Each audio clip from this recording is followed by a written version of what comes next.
I've loved the way he's approached it, and I think because of his approach, and he's had some things that's done well, so it gives him confidence. I think he's building on that. I like the way that he's going about it. When you mention his approach, what do you mean exactly? I think just it's important to him. Every snap. I think he's he's wanting to grow, wanting to learn from it.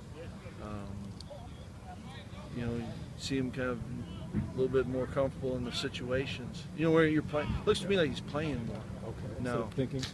Yeah, I mean that's natural. I think he's getting comfortable with it, and certainly needs to keep going. But I've liked the way he's progressed this spring, certainly. Sure, injuries kind of made you work with a couple different line combinations. Right. How would you evaluate where you guys are at along the offensive line? I don't think we're where we want to be, certainly. I think the one thing that injuries do provide is opportunities. And so there's a lot of guys that have gotten a lot of snaps. And that's always good. But I'd say, maybe as much as any unit, the continuity is something that's important there. And we haven't gotten it right. But it's, hopefully that guys have been exposed to some things, maybe even different positions. And I think that does end up with positives. That can give you maybe a better understanding of the whole scheme and what you're trying to do, but certainly makes for some moments that aren't what you want them to look like. What have your impressions been of Hayden Beagle this spring, trying to fill the role that Rob occupied for several years? Yeah, I think I appreciate the way Hayden works, and I think he's done some good things. I think probably across the board in the offensive line, really a lot of spots on offense. It's the consistency that we're not where we want to be. But I appreciate the way that Hayden goes about it and does some good things, and that part's been good for him this morning. Paul, it's in the city, you like to use tight ends, and obviously Phil McGalley had some big catches last year, but Traylor wasn't exactly the pass catcher. What's been the difference for him this spring? It looks like he's been pretty consistent.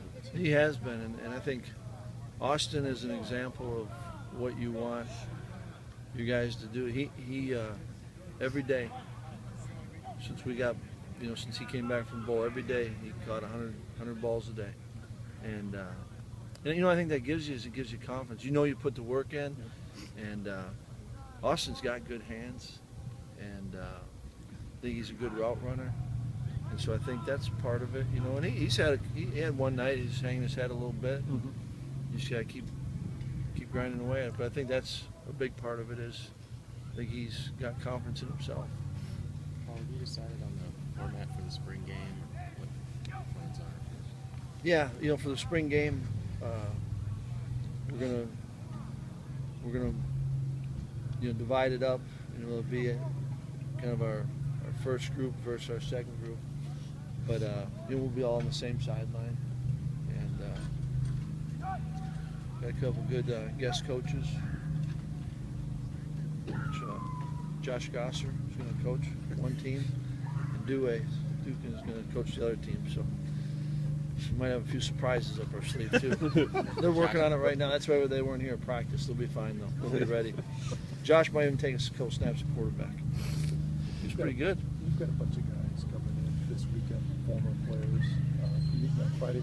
Is this something you want to start this year and build off it, or is it just a one-time thing in your mind? No, you'd like to be as many times as they can. I think it's important to make sure that they know that it doesn't matter what era they played in, doesn't matter what their stats were. Guys put a lot into this program, and I'm excited for our players to get a chance to meet the ex-players, and certainly for the ex-players to get together and see each other. And if we can use this as an excuse for them to come back, it'd be great.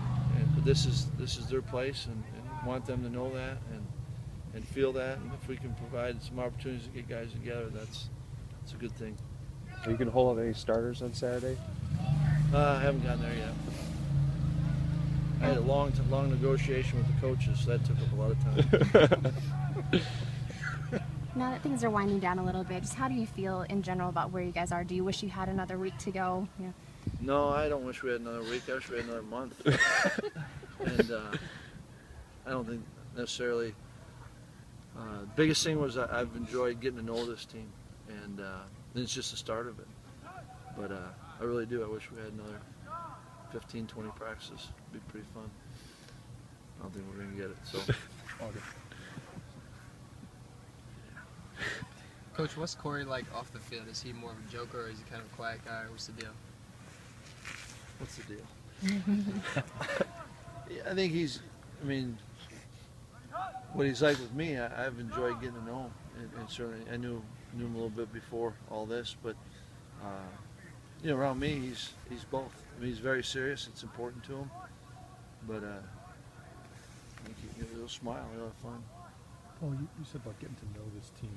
What did you know about Alex Erickson coming in, and what have you learned about him now that you got to work with him?